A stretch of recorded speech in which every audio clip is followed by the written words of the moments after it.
Are you troubled by the evil atrocities in our world? I know that I am.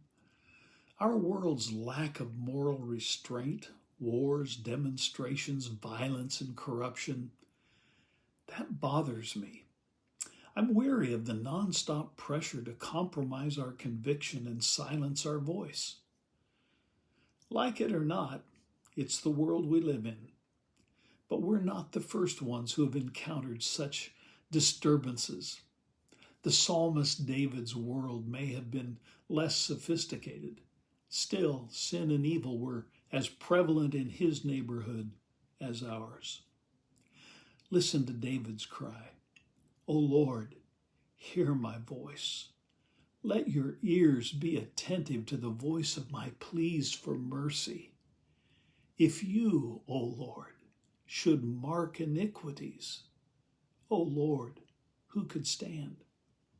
But with you there is forgiveness, that you may be revered. The psalmist is convinced with God there is forgiveness of sins. David is aware that many of his peers want to ignore sin. He wants to remind his people and to remind us of the root of our problem and to redirect our attention to the true source of our help. The pressing problems of David's world, as well as ours, results from sin, because David understands that only God can forgive sin. He finds comfort in confidently waiting for God's intervention. We are careful to avoid the word sin for fear of offending others.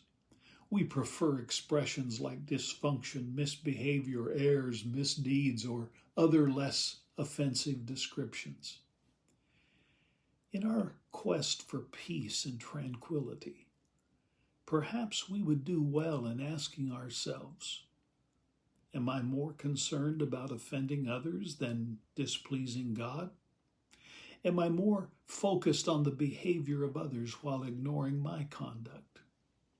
Do I avoid speaking of sin? Why? Am I convinced God will forgive me of my sins? You see, naming our real problem as sin is often offensive to others, but doing so is delightful to God. I pray you will have a blessed week.